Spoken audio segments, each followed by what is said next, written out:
Action. Okay, so we're part 2. So we're just starting over so I can set up my supplies again.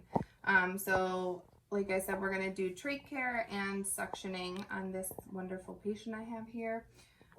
So first I want to make sure that my patient actually needs suctioning. We don't want to suction a patient if they don't need it, because you could cause more damage, more harm than good. So we don't want to decrease their O2 sats. We don't want to cause tissue trauma.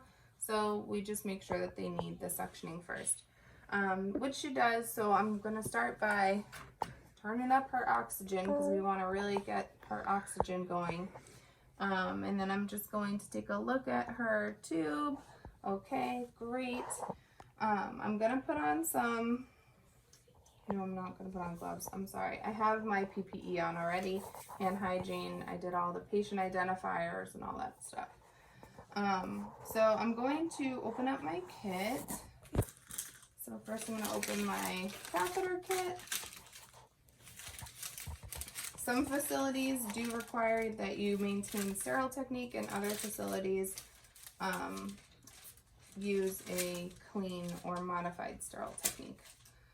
So, oh, this is not supposed to be in there, sorry. So this is my little cup for water. I'm going to open up my trach kit. I'm going to dump those out there so that I can, oops, put on my sterile gloves.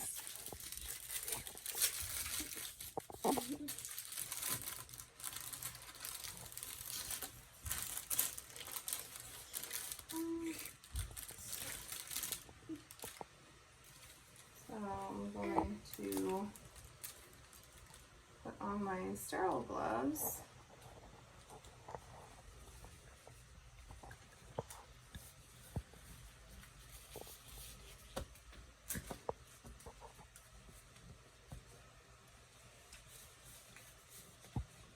And then you do want to make sure that you keep your dominant hand as your sterile hand and your non-dominant hand as your clean or contaminated hand. So I'm just going to drape my patient. Excuse me, ma'am. I'm going to give you a little drape here. This is so that we don't get you all messy, okay? Ugh. And I should have a bedside table that is a better place for my sterile field. Okay, so we're gonna just tuck this on the patient.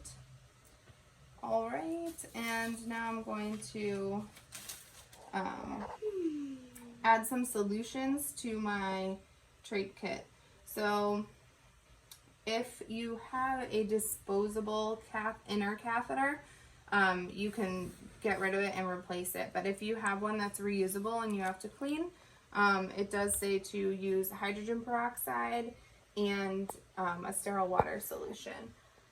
So with my clean but non-dominant hand, I'm going to put hydrogen peroxide in one of the containers, and I'm going to put my sterile water in the other container there.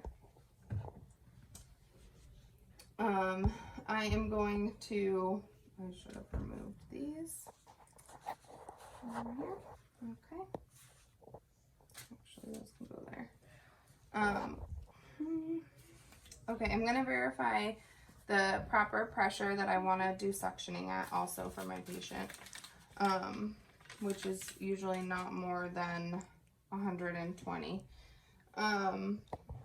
I'm going to test and make sure that my suction is working.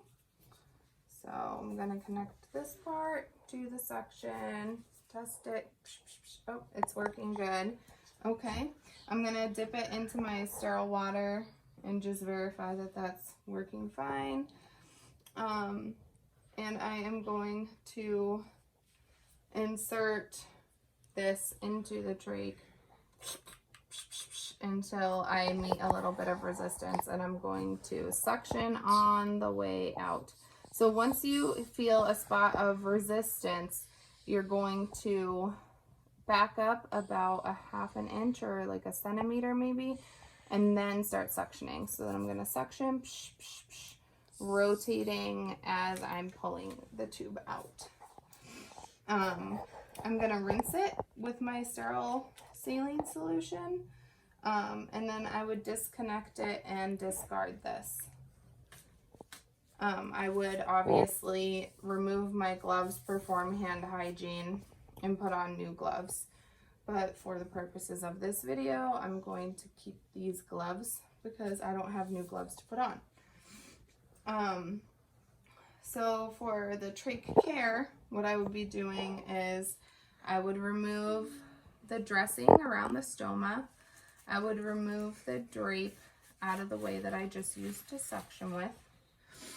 And I would put on my new sterile gloves. I would put a new drape on my patient. Here, this is brand new, okay? Nice and clean. And I would have my sterile glove on my dominant hand. I would prep my kit, my trach care kit, which I've already done, and did my sterile water and hydrogen peroxide. Next, I would wet my gauze. So this is my bandage. So I'm gonna wet my gauze in here.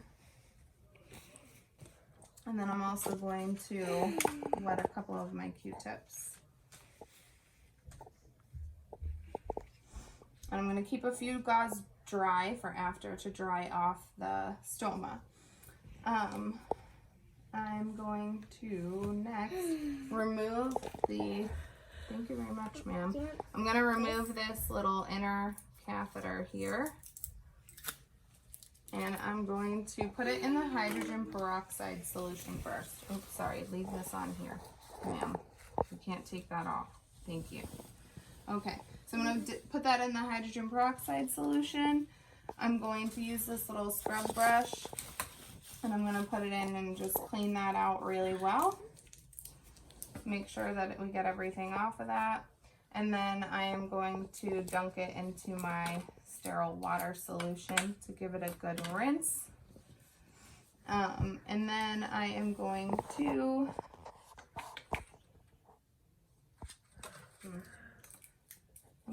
I'm going to dry it with a pipe cleaner. So I want to make sure that this is dry and not wet when we're putting it back in.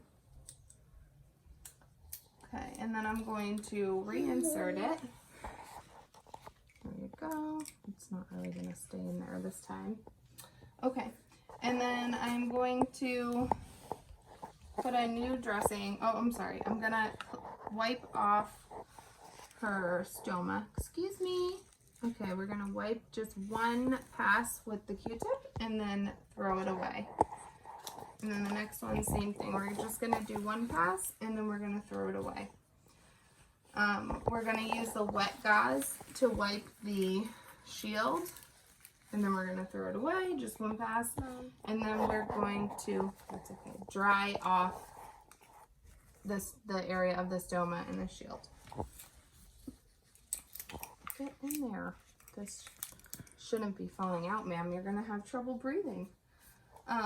So next, what I'm going to do is place a new gauze. We're going to put this underneath so we can kind of save her skin here. We don't want to have any tissue damage, any skin breakdown. And I am going to replace the straps. When you're replacing the straps, you should either ask someone else to come in for assistance, or you should never remove the dirty strap until you have a clean one secured. So I would loop these. I need some little holes here. Put this, okay, but I would put these through the hole first before removing the dirty ones. That way we can try and prevent the tracheostomy tube from dislodging, and then that would be around the back of her neck.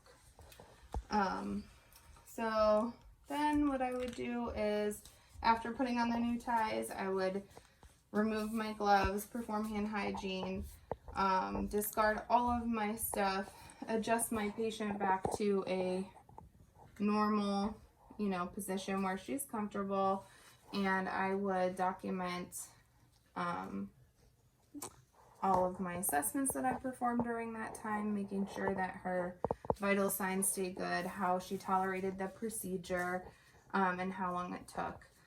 It's the same thing with the tracheostomy suctioning. We don't want to suction for more than 15 seconds. We want to wait 1 minute in between suctioning, and don't suction for more than 5 minutes total per suctioning time, because it's just too much oxygen loss for the patient. And really watch your patient and see how they're tolerating the procedure as well. If someone's not tolerating the suctioning well, then we just stop and reassess the patient. And that's that for suctioning. Say bye, Lily. Bye.